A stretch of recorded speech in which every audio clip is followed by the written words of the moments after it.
നമസ്കാരം. ഞാൻ ബാബു പെരളശ്ശേരി, കണ്ണൂർ.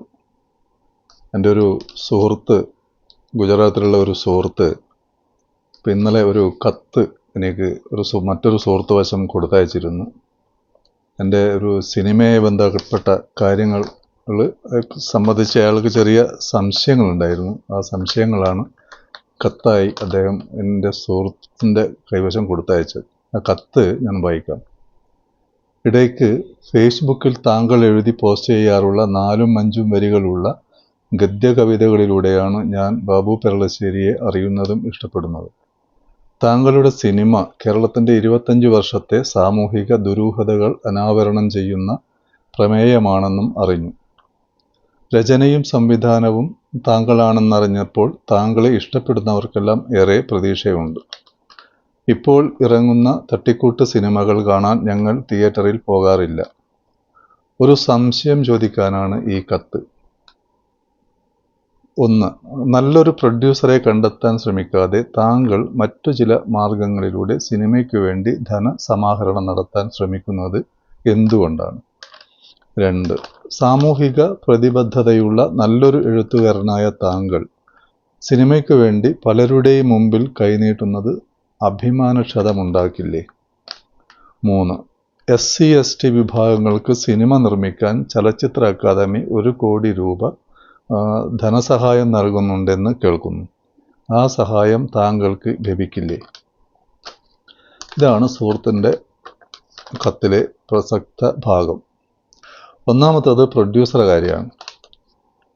ഞാൻ ഈ സിനിമയുടെ തിരക്കഥ പൂർത്തിയാക്കിയപ്പോൾ ഏതാണ്ട് 2 വർഷം ആണ് ഞാൻ ഈ തിരക്കഥ എഴുതി പൂർത്തിയാക്കാൻ വേണ്ടി എടുത്തൊരു കാലയളവ്. അതായത് ഞങ്ങൾ കേരളം മുഴുവൻ സഞ്ചരിച്ചു. അതായത് ഇതിന് മുന്നിലുള്ള എൻ്റെ ഒരു ആത്മഹത്യാ പഠനം ഉണ്ടായിരുന്നു. ഏതാണ്ട് ഒരു 7 വർഷം. 2010 തുടങ്ങിയതാണ്. 2017 ആയപ്പോൾ മാതൃഭൂമി അത് ഒരു ഫുൾ പേജ് വാർത്താപാദനത്തോടെ പ്രസിദ്ധീകരിച്ചിരുന്നു. പിന്നെ ആ മാതൃഭൂമിയുടെ പേജ് ഇതാണ്.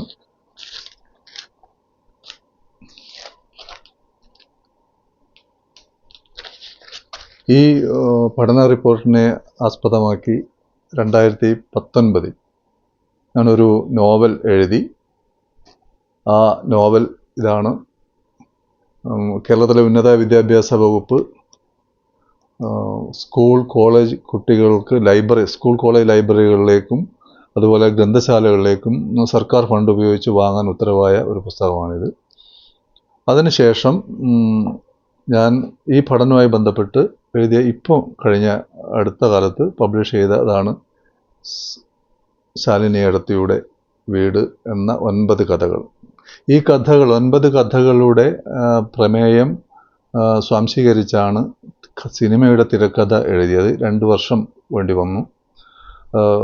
മലയാളികളുള്ള സ്ഥലങ്ങളിലെല്ലാം, അതുപോലെ കേരളത്തിനകം പുറത്തും പല സ്ഥലങ്ങളിലും പോയി മലയാളി ജീവിതം പഠിച്ചു. അതിന് ശേഷം അങ്ങനെ 2 വർഷം കൊണ്ട് എഴുതിയതാണ് ഈ തിരക്കഥ.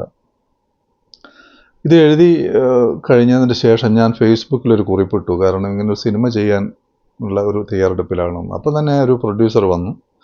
അദ്ദേഹം 10 കോടി രൂപ ചെലവ് ചെയ്യാൻ തയ്യാറാണ് എന്നൊക്കെ പറഞ്ഞാണ് വന്നത്. അപ്പോൾ അദ്ദേഹത്തിൻ്റെ സാമ്പത്തിക സ്രോതസ്സ് എന്താണെന്ന് എനിക്കറിയില്ലായിരുന്നു. അപ്പോൾ ഞാൻ പുതിയ ആളാണ്.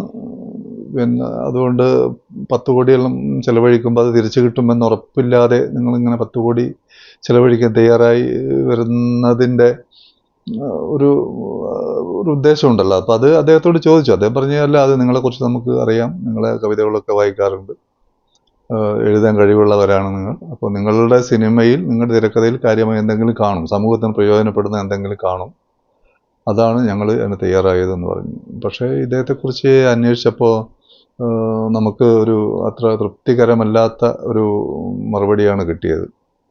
അപ്പോൾ അതുകൊണ്ട് ഞാൻ അദ്ദേഹത്തോട് പറഞ്ഞു, ഇദ്ദേഹത്തെ അങ്ങോട്ട് ഒഴിവാക്കാൻ തന്ത്രപൂർവ്വം ഒഴിവാക്കണമല്ലോ. കാരണം സിനിമ കളങ്കിത പണമാണ് എന്ന് തോന്നിയാൽ നമ്മൾ പിന്നെ അതിൽ കടിച്ചു തൂങ്ങി നിൽക്കുന്നതിന് അർത്ഥമില്ല. കാരണം ഈ സിനിമ ചെയ്തതിൻ്റെ ശേഷം സിനിമ റിലീസ് ചെയ്തതിന് ശേഷം എന്തെങ്കിലും സാമ്പത്തിക കുറ്റാരോപണം ഇദ്ദേഹത്തിന് നേരെ വന്നു കഴിഞ്ഞാൽ ഇയാളോടൊപ്പം ഞാനും ജയിലിലേക്ക് പോകേണ്ട ഒരു സാഹചര്യം ഉണ്ടാകും എന്ന് തോന്നിയത് കൊണ്ടാണ് അദ്ദേഹത്തെ തന്ത്രപൂർവ്വം ഒഴിവാക്കിയത്. അപ്പം അതിനുശേഷം എൻ്റെ സൗദിയിലുള്ള എൻ്റെ ചില സഹപാഠികൾ പറഞ്ഞു, ഈ ശാലിനിയർത്തിയുടെ വീട് എന്ന പുസ്തകം കുറച്ച് കോപ്പി ഞങ്ങൾക്ക് എത്തിച്ചു തരണം, ഞങ്ങളിവിടെ കുറേ സുഹൃത്തുക്കളുണ്ട്, അവർക്കൊരു പുസ്തകം ഒരു ഫ്രീ ആയിട്ടാണ് കൊടുക്കുന്നത്, പക്ഷേ നമ്മൾ അവരിൽ നിന്നൊരു കൈനീട്ടം വാങ്ങും. പുസ്തകം നമ്മൾ സ്നേഹോപഹാരമായി കൊടുക്കും, പകരം ഞങ്ങൾ അത് കൈനീട്ടം വാങ്ങും. അങ്ങനെ ഒരു 100 കോപ്പി സൗദിയിലേക്കും ഒമാനിലേക്കൊക്കെ എൻ്റെ സഹപാഠികളായിരുന്നവർ കൊണ്ടുപോയി. അവിടെ അതിൻ്റെ പ്രവർത്തനം നടക്കുന്നുണ്ട്. അപ്പോൾ അങ്ങനെ ചെയ്ത് നോക്കുമ്പോൾ ഏകദേശം നമ്മൾ ഒരു പ്രൊഡ്യൂസറില്ലാതെ എഴുത്തുകാരൻ്റെ സംരംഭം എന്ന നിലയിൽ ഇത് വിജയിപ്പിക്കാൻ പറ്റും എന്ന് തോന്നി. മാത്രമല്ല ഇതുമായി സഹകരിക്കുന്ന ക്യാമറാമാൻ ഉൾപ്പെടെയുള്ളവർ പൂർണ്ണ സഹകരണമാണ്. 2024 മികച്ച ക്യാമറമാൻ JC ഡാനിയൽ പുരസ്കാരം നേടിയ ആളാണ്. ലാൽക്കണ്ണനാണ് ക്യാമറ. ഞാൻ TG രവിയേട്ടൻ ഉൾപ്പെടെ എല്ലാവരെയും നേരത്തെ പോയി കണ്ടു. മലയാള സിനിമയിലെ മുൻകാല അഭിനേതാക്കളെ മുഴുവൻ ഒരു സീനിലേക്കെങ്കിലും കൊണ്ടുവരണം എന്നൊരു ആഗ്രഹം ഈ സിനിമയുടെ കാര്യത്തിലുണ്ട്. കാരണം അത് തികച്ചും വ്യത്യസ്തമായൊരു തീമാണ്. കഴിഞ്ഞ 25 വർഷം കേരളത്തിൻ്റെ 25 വർഷം കേരളം തളർന്നോ വളർന്നോ എന്നുള്ളതാണ്. ചില ദുരൂഹതകളുണ്ട്. ആ ദുരൂഹതകൾ ഈ സിനിമയിലൂടെ വെളിപ്പെടുത്തുക എന്നുള്ളതാണ്. ഇതുവരെ നമ്മൾ മലയാള സിനിമയിൽ കണ്ടിട്ടില്ല. കാരണം ആരും ഒരു കഥയ്ക്ക് വേണ്ടി 10-15 വർഷം അലഞ്ഞ ഒരു സംഭവം ഉണ്ടായില്ല എന്നാണ് ഞാൻ വിശ്വസിക്കുന്നത്. അങ്ങനെ മറ്റാരെങ്കിലും ഉണ്ടോ എന്ന് എനിക്കറിയില്ല. ഈ ആത്മഹത്യാ പഠനം തന്നെ ഇന്ത്യയിൽ തന്നെ ആദ്യത്തെ പഠനമാണെന്നാണ്. കാരണം 7 വർഷം ഒരു വിഷയത്തിൻ്റെ പിന്നാലെ സഞ്ചരിച്ചു എന്ന് പറയുന്നത് തന്നെ ഇന്ത്യയിൽ ആദ്യത്തെ ഒരു പഠനമാണെന്നാണ് മാതൃഭൂമി പോലും എഴുതിയിട്ടുള്ളത്. വിഷയം അതല്ല. ഇത് ഈ ഫണ്ട് കാര്യത്തിലാണ് ചിലർക്ക് എന്തുകൊണ്ടാണ് പ്രൊഡ്യൂസറെ ഒഴിവാക്കി ഇങ്ങനെ ചെയ്യുന്നതാണ്. നമ്മൾ ആദ്യം പ്രൊഡ്യൂസർ വന്ന് നമുക്കൊന്ന് പൊള്ളി, പക്ഷേ ഇനിയും മറ്റൊരു പ്രൊഡ്യൂസറെ മാത്രമല്ല, കേരളത്തിൽ ഇപ്പം ഓരോ വർഷവും 30-40 സിനിമകളാണ് പാതി വഴിയിൽ മുടങ്ങിപ്പോകുന്നത്. കഴിഞ്ഞ വർഷം തന്നെ 30ഓളം സിനിമകൾ മുടങ്ങി. അതിൻ്റെ തൊട്ട് മുമ്പിലത്തെ വർഷം 45 സിനിമകളാണ് പാതി വഴിയിൽ മുടങ്ങിപ്പോയത്. ഏകദേശം 1 കോടിയോളം രൂപ ചെലവഴിച്ചതിന് ശേഷമാണ് ഇത് മുടങ്ങിപ്പോകുന്നത്. നല്ലൊരു പ്ലാനിങ് ഇല്ലാതെയാണ് പലരും വരുന്നത് സിനിമാ രംഗത്ത്. ഇതിനിങ്ങനെ ഓടി ചാടി വന്ന് വീഴുക, ആ ഒരു കുറേ ദിവസം അതിങ്ങനെ ലൊക്കേഷനിൽ ഇങ്ങനെ മതിക്കുക, പൈസ തീരുമ്പോൾ അപ്രത്യക്ഷമാകുക, അങ്ങനെയുള്ള കുറേ പ്രശ്നങ്ങളാണ് നടന്നുകൊണ്ടിരിക്കുന്നത്. കാരണം എനിക്ക് മലയാള സിനിമയിലെ ലൊക്കേഷനെ കുറിച്ച് നന്നായിട്ട് അറിയാം. ഞാൻ ലോഹിദാസിൻ്റെ ഷൂട്ട് സമയത്തൊക്കെ കൃത്യമായി അദ്ദേഹമായിട്ടുള്ള സൗഹൃദത്തിൽ ഞാൻ എല്ലാ ലൊക്കേഷനിലും അദ്ദേഹത്തിൻ്റെ ഒരു ഷൂട്ടിംഗ്, ഒരു ചിത്രീകരണം കാണുന്ന ഒരു കാഴ്ചക്കാരനെ പോലെ ക്യാമറയ്ക്ക് പിന്നിൽ നിന്ന് കണ്ട ഒരാളാണ്. ലോഹിദാസിൻ്റെ നിർദ്ദേശം അതാണ്. സിനിമ പഠിക്കാൻ സ്റ്റോറി ബോർഡുമായിട്ട് മുമ്പിൽ വന്ന് നിൽക്കേണ്ട ആവശ്യമൊന്നുമില്ല. ക്യാമറയ്ക്ക് പിന്നിൽ ഒരു കാഴ്ചക്കാരനെ പോലെ നിന്നാൽ മതി. എഴുതാൻ കഴിവുള്ളവന് സിനിമ പഠിക്കാം. അങ്ങനെ ഞാൻ ആ അനുഭവത്തിലൂടെ എനിക്കറിയാം ലൊക്കേഷൻ എന്താണെന്ന് നന്നായിട്ട് അറിയാം. അപ്പോൾ ഈ ഒരു ഭയം ഒന്നാമത് വന്നു. അതുകൊണ്ടാണ് നമ്മൾ മറ്റൊരു മാർഗത്തിലേക്ക് സുഹൃത്തുക്കളുടെ സപ്പോർട്ട് കൂടി തന്നെ നമ്മളിപ്പോൾ ചെയ്തുകൊണ്ടിരിക്കുന്നത്. അങ്ങനെയാണ് ഇപ്പം കർണാടകം, അതുപോലെ മഹാരാഷ്ട്ര, ചെന്നൈ, ഈ 3 സംസ്ഥാനങ്ങളിലെ മലയാളി കൂട്ടായ്മകളുമായി ബന്ധപ്പെട്ടുകൊണ്ടിരിക്കുന്നു. ഈ എല്ലാ സ്ഥലത്തും നമ്മൾ ഈ സംവാദം സംഘടിപ്പിക്കുകയും പുസ്തകത്തോടൊപ്പം തന്നെ നമ്മൾ സിനിമയുടെ കാര്യം പറയുകയും എല്ലാവരും നല്ല സഹകരണമാണ് നടത്തിക്കൊണ്ടിരിക്കുന്നത്. പിന്നെ നമ്മൾ മറ്റുള്ളവരുടെ മുമ്പിൽ ചെന്ന് കൈനീട്ടുന്ന അതുകൊണ്ടുള്ള ഒരു ദുരഭിമാനം അല്ലെങ്കിൽ അഭിമാനക്ഷതം എന്നൊന്നും നമ്മൾ ചിന്തിക്കേണ്ടതില്ല. കാരണം ഞാനൊരാളെ മുമ്പിലേക്ക് കടന്നു ചെല്ലുമ്പോൾ എന്നേക്കാൾ നന്നായി 2 വരി അല്ലെങ്കിൽ ഒരു പാരഗ്രാഫ് എഴുതാൻ കഴിവുള്ള ആളാണ് എന്ന് തോന്നിയിട്ടുണ്ടെങ്കിൽ എനിക്ക് അയാളുടെ മുമ്പിൽ കൈനീട്ടുന്നതിന് പറ്റിയ പ്രശ്നങ്ങളൊന്നുമില്ല. പക്ഷേ എന്നെപ്പോലെ ഒരു പാരഗ്രാഫ് എഴുതാൻ കഴിവില്ലാത്ത ഒരാളാണെങ്കിൽ ഞാൻ അദ്ദേഹത്തോട് ഒരു കാര്യം പറയുന്നതിൽ എന്താണ് തെറ്റ്? നമ്മൾ കാര്യങ്ങളും പറഞ്ഞ് ബോധ്യപ്പെടുത്തി കൊടുത്തിട്ടും നമ്മൾ സാറിനും സംഭാവന വാങ്ങുന്നില്ല. ഇതൊരു തട്ടിപ്പല്ല. കാരണം പുസ്തകം കൊടുത്തുനിന്ന് നിങ്ങൾക്ക് പുസ്തകം 9 കഥകളുടെ കണ്ടന്റ് ചേർത്തുണ്ടാക്കിയതാണ്. അപ്പോൾ കഥകളൊന്ന് വായിക്കുക, പരിചയപ്പെടുക. താങ്കൾക്ക് വിശ്വാസം ഉണ്ടെങ്കിൽ നമുക്ക് പുസ്തകത്തിൻ്റെ വില കൈനീട്ടമായിട്ട് തന്നാൽ മതി എന്നാണ് ഞങ്ങൾ ഇതുവരെ പറഞ്ഞുകൊണ്ടിരിക്കുന്നത്, ഇപ്പം പറഞ്ഞുകൊണ്ടിരിക്കുന്നത്. ഇനിയിപ്പോൾ അടുത്ത മാസം ചെന്നൈയിലാണ്. നമ്മൾ അവിടെയുള്ള കുറേ കലാകാരന്മാരെ ഉൾപ്പെടുത്തി ഒരു കൂട്ടായ്മ സംഘടിപ്പിക്കുന്നുണ്ട്. അവിടെയും ഇത് തന്നെയാണ് ഞങ്ങൾ പറയാൻ ഉദ്ദേശിക്കുന്നത്. പിന്നെ SC ST വിഭാഗങ്ങൾക്ക് സിനിമ നിർമ്മിക്കാൻ ചലച്ചിത്ര അക്കാദമി 1 കോടി കൊടുക്കുന്നുണ്ടെന്നാണ് അറിഞ്ഞത്. അപ്പം ഞാൻ അതിൻ്റെ ഒരു പ്രശ്നം എന്താണെന്ന് പറഞ്ഞാൽ ഞാൻ SC/ST അല്ല. അപ്പോൾ അവരെ 1 കോടി കിട്ടാൻ വേണ്ടി നമുക്കിപ്പോൾ ജാതി മാറാനും കഴിയില്ല. അപ്പോൾ ജാതി മാറിയിട്ടുള്ള 1 കോടീൻ്റെ ആവശ്യമില്ല. 1 കോടി കൊണ്ട് ആ 1 കോടിയുടെ പിന്നിൽ ഒരുപാട് ദുരൂഹതകളുണ്ടെന്നാണ് ഇപ്പോൾ പുറത്ത് വരുന്ന റിപ്പോർട്ടുകൾ. നമ്മൾ ആ വഴിക്ക് ചിന്തിക്കേണ്ടതില്ല. അവർ കിട്ടുന്ന ആൾ വാങ്ങിക്കോട്ടെ, നമുക്കതിൽ പ്രശ്നങ്ങളൊന്നുമില്ല. അങ്ങനെയൊരു സാഹചര്യമാണ് ഇപ്പം കേരളത്തിലുള്ളത്. അപ്പോൾ അങ്ങനെയൊരു സാഹചര്യം നിലനിൽക്കുമ്പോൾ നമ്മളതിനെ അവഗണിച്ച് അല്ലെങ്കിൽ അതിനെ ഒരു പ്രതിരോധിച്ച് കടന്നു പോകുക എന്നെല്ലാം പറഞ്ഞു കഴിഞ്ഞാൽ നടക്കാത്ത കാര്യമാണ്. നമ്മളറിയില്ല, നമുക്കതിനെക്കുറിച്ച് കണ്ടില്ല, കേട്ടില്ല, പറഞ്ഞില്ല, അത്രയേ ഉള്ളൂ. അപ്പം ഇതുകൊണ്ട് നമുക്ക് സുഹൃത്തുക്കളെ സഹകരണം ഉണ്ടെങ്കിൽ ഇത് ചെയ്യാം. അതിൻ്റെ ഒരു ആത്മവിശ്വാസത്തോടു കൂടിയാണ് നമ്മൾ മുന്നോട്ട് പോകുന്നത്.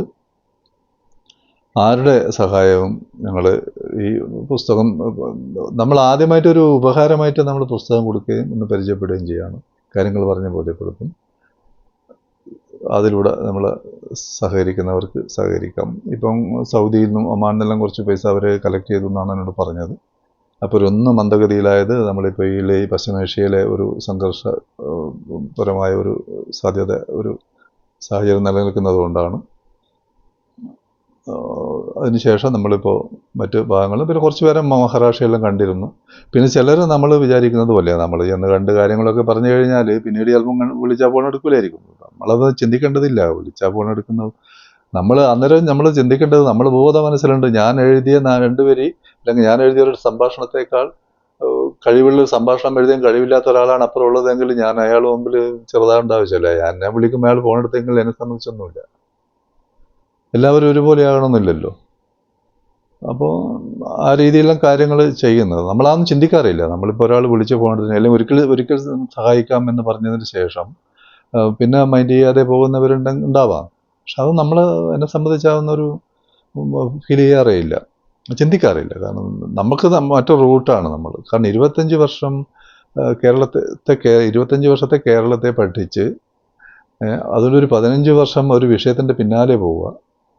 കേരളത്തിൽ 25 വർഷത്തെ സാമൂഹികാവസ്ഥ പഠിച്ചതിന് ശേഷം 15 വർഷം അതിൻ്റെ പിന്നാലെ പോവുക. ഈ 15 വർഷത്തെ ഈ യാത്രയിൽ മനസ്സിലാക്കിയൊരു കാര്യം, കേരളത്തിൽ കോവിഡിന് മുമ്പ് ദിവസം 38 പേർ ആത്മഹത്യ ചെയ്തിരുന്നു. ദിവസം. ഇപ്പം കോവിഡിന് ശേഷം ഇന്നലെ വരെയുള്ള കണക്ക് വെച്ച് നോക്കുമ്പോൾ ദിവസം 55-60 പേരാണ് കേരളത്തിൽ ആത്മഹത്യ ചെയ്യുന്നത്. ഇപ്പോൾ 2 ദിവസം മുമ്പ് കേരളത്തിൽ ഒരു കുടുംബത്തിലെ 4-5 പേരാണ് ആത്മഹത്യ ചെയ്യുന്നത്. ഇതിനൊന്നും ഭരണകൂടത്തിൽ ഇപ്പം ഭയങ്കര തെരഞ്ഞെടുപ്പിൻ്റെ വലിയ ആഘോഷം നടക്കുക ഇവിടെ. പണം ഇങ്ങനെ കെട്ടുകെട്ടായിട്ട് ഒഴുകി പോകാമെന്ന് എൻ്റെ ഒരു സുഹൃത്ത് പറഞ്ഞ്. തലച്ചുമടായിട്ടും ആംബുലൻസിലൊക്കെ ഇങ്ങനെ കടന്നു പോകാമെന്നാണ് പറയുന്നത്. ഈ കള്ളനാണയങ്ങൾ, അതായത് ഈ 50, 55, 60 പേര് ആത്മഹത്യ ചെയ്യുന്ന കേരളത്തിൽ ഏതെങ്കിലും ഒരു സ്ഥാനാർത്ഥിയോ അവൻ്റെ പിന്നാലെ നടക്കുന്നവനോ ഏതെങ്കിലും ഒരു വേദിയിൽ ഇങ്ങനൊരു അവസ്ഥ കേരളത്തിലുണ്ട്, ഇതിനെന്താണ് നിങ്ങൾ പരിഹാരം കാണുക എന്ന് ഈ സ്ഥാനാർത്ഥിയും പറയുന്നില്ല, ഈ സ്ഥാനാർത്ഥിയുടെ താങ്ങി നടക്കുന്ന ഒരുത്തനും പറയുന്നില്ല. ഈ ഒരു ദുരവസ്ഥക്ക് നമ്മളൊരു പരിഹാരം കാണുമെന്ന് പറയുന്നില്ല. കാരണം പഠിച്ചിട്ടില്ല. ഇവർക്ക് എന്താണ് ആവശ്യം? എങ്ങനെയെങ്കിലും ഖജനാവ് കൊള്ളയടിക്കാൻ വേണ്ടി അവിടെ എത്തിപ്പെടണം. എന്നിട്ട് അവനും അവൻ്റെ കുടുംബങ്ങൾക്കും 2-3 തലമുറകൾക്ക് അമ്മാനമാടിനുള്ള സമ്പത്ത് ഉണ്ടാക്കി വെക്കണം. ഇവിടെ സാധാരണക്കാരൻ എന്തായാലും 1.5 കോടി ജനങ്ങൾ ആത്മഹത്യ ചെയ്താൽ ഇവനെന്താ കാര്യം? ഒന്നുമില്ല. ഈ തെരഞ്ഞെടുപ്പ് ഞങ്ങളാണ് ചിലയാൾ ആംബുലൻസിലാണ് കൊണ്ടുപോകുന്നത് സ്ഥാനാർത്ഥീനെ. എഴുന്നേറ്റ് നടക്കാൻ പറ്റുന്നില്ല. എന്നിട്ടും ഞങ്ങളുടെ കരുത്തനായ സ്ഥാനാർത്ഥി എന്നാണ് പറയുന്നത്. ഞങ്ങളുടെ കരുത്തനായ സ്ഥാനാർത്ഥി എഴുന്നേറ്റ് നടക്കാൻ പറ്റുന്നില്ല. അതെല്ലാം ശരിക്കും ഇങ്ങനെയുള്ളൊരു വ്യക്തിക്ക് ഒരു നാടിനെക്കുറിച്ച് അങ്ങനെ ചിന്തിക്കാൻ കഴിയും? ശാരീരിക അവശത അനുഭവിക്കുന്ന ഒരാൾ എങ്ങനെയാണ് നാടിൻ്റെ അഭിവൃദ്ധിക്ക് വേണ്ടി ചിന്തിക്കുക? നാട്ടിലെ ജനങ്ങളെക്കുറിച്ചിൻ്റെ അഭിവൃദ്ധിക്ക് വേണ്ടി ചിന്തിക്കുക? അവർക്കത് കഴിയില്ല. എന്നിട്ടും അവരെങ്ങനെ കൊണ്ടുപോകാം? മറ്റൊരാൾ പകരക്കാരനില്ലാത്ത പോരാളി എന്ന് പറഞ്ഞതുപോലെ കൊണ്ടു നടക്കുകയാണ് പലരെയും. ഇവർ ഈ തെരഞ്ഞെടുപ്പ് നടക്കുന്ന സമയത്ത് ഇപ്പോൾ 9-ന് വോട്ടാന്നാണ് പറയുന്നത്. ചിന്തിക്കണം. ഏതെങ്കിലും ഒരു വേദിയിൽ ഏതെങ്കിലും ഒരു സ്ഥാനാർത്ഥി, അങ്ങനെ പലരും ഇവിടെ വലിയ വലിയ കെട്ടിയിറക്കപ്പെടുന്നുണ്ട് പലരെയും. ഒരു സ്ഥാനാർത്ഥിയെങ്കിലും കേരളത്തിലെ ഈ ദുരവസ്ഥയെക്കുറിച്ച് പറഞ്ഞോ? ഏതെങ്കിലും ഒരു വേദി പറഞ്ഞോ? ഇത്ര ദിവസം 50, 55, 60 ആത്മഹത്യകളാണ് നടക്കുന്നത്. മതപരമായ കണക്കുണ്ട്, അത് ഞാനിപ്പം പറയുന്നില്ല. മതപരമായ കണക്ക് പറഞ്ഞാൽ അത് വർഗീയതയാവും എന്ന് പറഞ്ഞ് ചില ആൾ കുരുപൊട്ടിപ്പോകുന്ന ഒരു പ്രശ്നമുണ്ടല്ലോ. അതുകൊണ്ട് അത് പറയുന്നില്ല. പക്ഷേ ഈ തെരഞ്ഞെടുപ്പിൽ ഏതെങ്കിലും ഒരു സ്ഥാനാർത്ഥിയെങ്കിലും ഏതെങ്കിലും ഒരു വേദിയിൽ, എൻ്റെ ചോദ്യം ഇതാണ്, ഈ കേരളത്തിലെ ഈ വിപത്തിനെതിരെ സംസാരിച്ചിട്ടുണ്ടോ? ഉണ്ടെങ്കിൽ അവൻ നാളെയോ മറ്റന്നാൾ അവൻ എപ്പോഴെങ്കിലും ഈ വോട്ടിന് മുമ്പ് പറയട്ടെ, ഞാൻ ഇന്നേ വേദിയിൽ കേരളത്തിലെ ഈ ആത്മഹത്യ വിപത്തിനെ കുറിച്ച് പറഞ്ഞിട്ടുണ്ട്. ഈ ഏതെങ്കിലും ഒരു സ്ഥാനാർത്ഥി എന്ത് ചെയ്യും? ഇതിനെതിരെ എന്ത് ചെയ്യും? ഇവൻ നാളെ MLA ആയി കഴിഞ്ഞാൽ ഇവൻ നിയമസഭയിൽ പോയിട്ട് ഇതിനെതിരെ എന്താണ് ചെയ്യുക? ഇവിടെ ഇപ്പം മുഖ്യമന്ത്രി കുപ്പാലിട്ടിട്ട് ഇങ്ങനെ വലിയ വിദ്വാമ നടക്കുകയാണ്. മതമാണ് മതമാണ് മതമാണ് പ്രശ്നം എന്നും പറഞ്ഞ നാളെ അവനാ വരുന്നതെന്നാണ് പറയുന്നത്. വന്നോട്ടെ, അവൻ വന്നു കഴിഞ്ഞാലും ഈ ആത്മഹത്യക്കെതിരെ ആര് മരിച്ചാലും ഏത് മതത്തിൽപ്പെട്ട ആളായാലും മനുഷ്യൻ്റെ മാനുഷിക പരിഗണനയാണ് ഞാൻ ചിന്തിക്കുന്നത്. മാനുഷിക പരിഗണന വെച്ചുകൊണ്ട് ചിന്തിക്കുന്നവനെ ഭരണം ഏൽപ്പിക്കണം. അല്ലാണ്ട് മതത്തിന് വേണ്ടി പ്രവർത്തിക്കുന്നവൻ പള്ളിയിലോ അമ്പലത്തിലോ പോയി ഇരിക്കുക. അവൻ എന്തിനാണ് ജനങ്ങളെ വോട്ട് വാങ്ങുന്നത്? അവൻ പള്ളിയിലോ അമ്പലത്തിലോ പോയി ഇരിക്കേണ്ടവനാണ്. ജനങ്ങൾക്ക് വേണ്ടി പ്രവർത്തിക്കുന്നവനായിരിക്കണം. അങ്ങനെ പ്രവർത്തിക്കുന്നവനാണ് ഈ ആത്മഹത്യ എന്ന് പറഞ്ഞ വിപത്തിനെതിരെ എന്ത് ചെയ്യാൻ കഴിയും, എന്ത് അടിയന്തര നടപടി സ്വീകരിക്കാൻ കഴിയും. ഞാൻ MLA ആയി കഴിഞ്ഞാൽ, അല്ലെങ്കിൽ ഞാൻ മന്ത്രിയായാൽ ഞാൻ എന്താണ് ചെയ്യുക എന്ന് ഇവൻ പരസ്യമായിട്ട് വേദികളിൽ പറയണം. അല്ലാണ്ട് വലിയ അലങ്കരിച്ച വാഹനത്തിൽ ഏതെങ്കിലും ആൾക്കാർ ഇറക്കുമതി ചെയ്ത് ഇവിടെ വലിയ മുദ്രാവാക്യം വിളിച്ച് റോഡ് നിറയെ കുറേ പൂവുകൾ വാരി ഇട്ടിട്ട് പോയി കഴിഞ്ഞാൽ വോട്ട് ചെയ്യാൻ പറ്റുന്ന വിഡ്ഢികളൊന്നുമല്ല കേരളത്തിലുള്ളത്. ചിന്തിക്കുന്ന ചെറുപ്പക്കാരുണ്ട് കേരളത്തിൽ, പുതിയ വോട്ടർമാരുണ്ട്. അവരത്ത് ഈ പൊങ്ങച്ചക്കളിയും ഉടായ്പ പരിപാടിയൊന്നും അവിടെ നടക്കില്ല. നിങ്ങൾ പറ, ഞാൻ വെല്ലുവിളിക്കാണ് ഈ കേരളത്തിലെ ഈ എല്ലാ NDA ഉൾപ്പെടെയുള്ള 3 രാഷ്ട്രീയ പാർട്ടിയിലെ സ്ഥാനാർത്ഥികളും വെല്ലുവിളിക്കാൻ. നിങ്ങൾ ഈ കേരളത്തിലെ ദിവസം 55-60 ആത്മഹത്യ നടക്കുന്ന കേരളത്തിൽ നിങ്ങൾ വന്നാൽ എന്ത് ചെയ്യും? എന്താണ് നിങ്ങൾ ചെയ്യുക? വോട്ടെടുപ്പിന് മുമ്പ് നിങ്ങൾ വേദികൾ പ്രഖ്യാപിക്കുക, ഞങ്ങളിങ്ങനെ ചെയ്യും. നിങ്ങൾക്കറിയില്ല, കാരണം നിങ്ങൾക്ക് ജനങ്ങളുടെ പ്രശ്നങ്ങളൊന്നും അറിയട്ടെ. നിങ്ങൾക്ക് നിങ്ങളുടെ കുടുംബകാര്യം അറിഞ്ഞാൽ മതിയല്ലോ. അതുകൊണ്ടാണ് കുടുംബകാര്യം നോക്കിയിട്ട് നിങ്ങൾ തെരഞ്ഞെടുപ്പിൽ വരുന്നത് കൊണ്ടാണ്. പിന്നെ കള്ളപ്പണം ഇഷ്ടം പോലെ വരും പ്രചാരണ പരിപാടികൾക്ക്, ഒഴുക്കൻ പലരും വരും, പണം ഒഴുക്കി തരിക. നമ്മളൊരു നല്ല കാര്യം പറയുമ്പോൾ ഒരു ദേശവിരുദ്ധ പ്രവർത്തനം നടത്തുകയാണെങ്കിൽ കോടികൾ എന്ന് വേണമെന്ന് പറഞ്ഞാൽ കോടികൾ ഇന്ത്യയിലെത്തും. ഇന്ത്യയിൽ കലാപം ഉണ്ടാക്കണം എന്ന് പറഞ്ഞാൽ കോടികൾ ഇന്ത്യയിലെത്തും. മറിച്ച് ഇന്ത്യയിൽ നമ്മൾ ഇതുപോലെ 10-15 വർഷം പഠിച്ച് ജനങ്ങൾ, എല്ലാ വിഭാഗം ജനങ്ങളും ഗുണകരമാവുന്ന അടുത്ത തലമുറക്ക് കൂടി പ്രയോജനപ്പെടുന്ന ഒരു വിഷയം പഠിച്ച് ഒരു സിനിമയോ ഒരു നാടകമോ ചെയ്യണമെന്ന് മുന്നോട്ട് വന്നാൽ 10 പൈസ എടുത്താലും തരില്ല, അവൻ്റെ കയ്യിൽ പൈസ ഉണ്ടാവില്ല. അല്ലാത്ത കാര്യങ്ങൾക്കെല്ലാം കോടികൾ അവർ ചെലവഴിക്കും. അതുകൊണ്ട് ഈ തെരഞ്ഞെടുപ്പിൽ എനിക്ക് നിങ്ങളുടെ മുന്നിൽ ഈ പറഞ്ഞ സ്ഥാനാർത്ഥികൾ, കരുത്തരായ ഒരുപാട് സ്ഥാനാർത്ഥികളുണ്ടല്ലോ കേരളത്തിലിപ്പോൾ. അപ്പോൾ എല്ലാ കരുത്തരായ സ്ഥാനാർത്ഥികളോടും പറയാനുള്ള ഒരേ ഒരു ചോദ്യം ഇതാണ്. കേരളത്തിലെ 55-60 ആത്മഹത്യകൾ ദിവസം നടക്കുന്നുണ്ട്. കേരളത്തിൽ ഒരു ജില്ലയിൽ ശരാശരി 5-6 ആത്മഹത്യ നടക്കുന്നുണ്ട്. കുടുംബസമേതം മരിക്കുന്നവരുണ്ട്. നിങ്ങൾ ഈ MLA ആയാൽ അല്ലെങ്കിൽ മന്ത്രിയായാൽ ഇതിനെതിരെ എന്ത് ചെയ്യും? എന്ത് നടപടി സ്വീകരിക്കും? അത് നട്ടലുണ്ടെങ്കിൽ ഈ 9-ാം തീയതിക്ക് മുമ്പിൽ കേരളത്തിലെ ഏതെങ്കിലും വേദിയിൽ പറ. സിനിമ ചെയ്യും. സിനിമ മനുഷ്യത്വമുള്ള ചിന്താശേഷിയുള്ളവർ കേരളത്തിനകത്തും പുറത്തുമുണ്ട്, ഇപ്പോൾ വിദേശത്തുമുണ്ട്. ഞാൻ അങ്ങോട്ട് ആവശ്യപ്പെടാതെ തന്നെ ഇങ്ങോട്ട് എന്നോട് പറഞ്ഞതാണ് സഹായിക്കുന്നത്. അവർ പ്രവർത്തിക്കുന്നുമുണ്ട്. ഇനിയും ആൾക്കാർ ഉണ്ടാവും, നമ്മളെ കാര്യങ്ങൾ മനസ്സിലാക്കിയിട്ട് സഹകരിക്കുന്നവരുണ്ടാവും. കാരണം ഞാൻ പലരോടും പറഞ്ഞതാണ്, രാഷ്ട്രീയ പാർട്ടികൾക്ക് കണ്ടമാനം സംഭാവന കൊടുക്കുക. നിങ്ങൾ ഒരു 1000 രൂപ രാഷ്ട്രീയ പാർട്ടിക്ക് സംഭാവന കൊടുക്കാൻ മാറ്റി വെച്ചിട്ടുണ്ടെങ്കിൽ 500 കൊടുത്തിട്ട് 500 നമ്മൾ സിനിമയ്ക്ക് വേണ്ടി മാറ്റി വെക്കും എന്ന് പറഞ്ഞപ്പോൾ ഒരുപാട് പേര് ഇപ്രാവശ്യം സംഭാവന കൊടുക്കുന്നവരെന്നെ അതിൽ നിന്ന് പകുതി മാറ്റി വെച്ചു എന്നാണ് എന്നോട് പറഞ്ഞു, ഈ സിനിമയ്ക്ക് വേണ്ടി. അത്തരത്തിൽ ചിന്തിക്കുന്നവരുണ്ടാവും. അതുകൊണ്ട് ഇത് നടക്കും. ഏകദേശം ഒരു ഓഗസ്റ്റ് 15 ആകുമ്പോഴും നമുക്ക് ഷൂട്ട് തലശ്ശേരി തുടങ്ങാനുള്ളൊരു ആലോചന നടക്കുന്നുണ്ട്. അതിനിടെ നമ്മൾ ഒന്നുകൂടി കർണാടകം, അതുപോലെ മഹാരാഷ്ട്ര, ചെന്നൈ ഭാഗങ്ങളൊരു യാത്ര കൂടി സംഘടിപ്പിക്കുന്നുണ്ട്. അതോട് 2ാം ഘട്ട പ്രവർത്തനം സമാപിക്കും. പരമാവധി പുതുമുഖങ്ങൾക്കും മലയാളത്തിലെ പ്രമുഖ താരങ്ങളോടൊപ്പം തന്നെ പഴയകാല അഭിനേതാക്കളോടൊപ്പം തന്നെ ഒരുപാട് പുതുമുഖങ്ങൾക്ക് അവസരങ്ങളുണ്ടാവും. ഒരു 10-100 പുതുമുഖങ്ങൾക്ക് അവസരം ഉണ്ടാവും. എല്ലാവർക്കും ഞങ്ങൾ അവസരം നൽകും. ഈ വീഡിയോയിലൂടെ പറയാൻ ഉദ്ദേശിക്കുന്ന കാര്യം ഇതാണ്. ശേഷം 2ാം ഘട്ട പ്രവർത്തനം നടന്നു കഴിഞ്ഞാൽ മറ്റു കാര്യങ്ങൾ അറിയിക്കാം.